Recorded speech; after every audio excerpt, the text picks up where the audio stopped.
बिहार के राजनीतिक घटनाक्रम में बहुत तेजी दिखाई दे रही है और बदलते हुए दिखाई दे रहे हैं। नीतीश के आरजेडी से नाता तोड़ने की अटकलों के बीच आज एक बड़ी खबर आई। लालू प्रसाद यादव की बेटी रोहिणी आचार्य ने सोशल मीडिया पर ऐसी पोस्ट शेयर की जिसे नीतीश पर हमला माना गया और इसके बाद हलचल बढ़ गई। नीतीश ने रोहिणी आचार्य की पोस्ट पर जानकारी मंगवा ली। उधर बीजेपी खेमे से भी खबरें आने लगी। बीजेपी सूत्रों ने यह कहा कि नीतीश उन्हें तभी स्वीकार्य होंगे जब वो मुख्यमंत्री का पद छोड़ेंगे। खबर यहां तक आई कि नीतीश रोहिणी के ट्वीट के बाद कोई बड़ा कदम उठा सकते हैं, विधानसभा भंग करने की सिफारिश भी कर सकते हैं। लेकिन इस बीच एक और घटनाक्रम हुआ। रोहिणी आचार्य ने सोशल मीडिया से अपनी वो पोस्ट हटा ली जिस पर ये बवाल मचा था।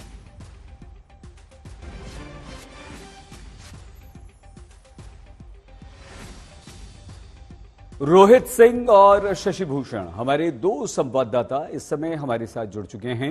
रोहित, रोहिणी के पोस्ट हटा लेने का मतलब?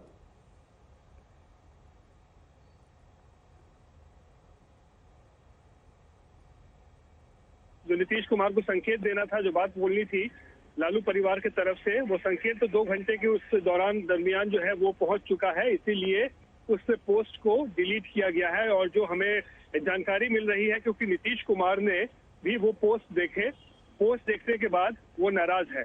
बताया जा रहा है कि रोहिणी के पोस्ट से नीतीश कुमार काफी नाराज है, नाखुश है। और फिर लालू प्रसाद के कहने पर ही जो है, यानी लालू प्रसाद ने मध्यस्थता की है, उसके बाद ही पोस्ट हटाया गया है रोहिणी के तरफ से। लेकिन बात यह है कि परिवार के कहने के बाद रोहिणी ने भले ही ट्वीट हटा लिया हो, लेकिन जो संदेश देना था वो दिया जा चुका है। ठीक है रोहित, सही, बिल्कुल रोहित। शशि भी हमारे साथ हैं। शशि, क्या नीतीश कुमार बीजेपी में जा रहे हैं?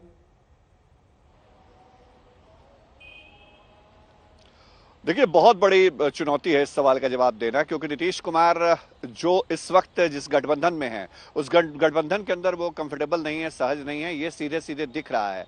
और जो दूरियां हैं आरजेडी और जेडीयू के बीच वो लगातार बढ़ रही हैं। सही जी, लेकिन नीतीश वाकई कोई निर्णायक फैसला लेंगे इसके लिए थोड़ा सा अभी वक्त चाहिए। लेकिन बीजेपी ने अपनी शर्तें रखी हैं। बीजेपी ने जैसा खुद से कहा, आज एक बार फिर बीजेपी सूत्रों के हवाले से एक खबर आई कि नीतीश कुमार को मुख्यमंत्री नहीं रहने देना चाहती बीजेपी। वहां बदलाव जरूर है और उसके बिना समझौता कोई नहीं होगा। और यही वजह है कि आप देखिए, इस वक्त हम राजेंद्र चौक पे हैं और ये गवाह रहा है नीतीश कुमार के राजनीतिक बदलाव और उनकी राजनीति जो अलग रही है उसका।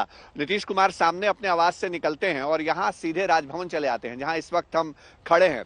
तो नीतीश कुमार ने क्या वाकई कोई रास्ता बना लिया है राजभवन तक आने का? ये एक बड़ा सवाल है। फिलहाल पर्दे के पीछे बहुत सारी चीजें चल रही हैं और इस वक्त हम एक बात जो पक्के तौर पे कह सकते हैं सईद जी, वो ये कि आरजेडी जो है वो नीतीश कुमार के सामने बैकफुट पर है। पहले रोहिणी आचार्य का ट्वीट, उसके बाद रोहिणी आचार्य का वो अपना सोशल मीडिया पोस्ट डिलीट करना, इस बात का क्लियर मैसेज है कि नीतीश कुमार ने इस वक्त लालू यादव पे दबाव बनाकर रखा हुआ है। जी, बहुत धन्यवाद शशि।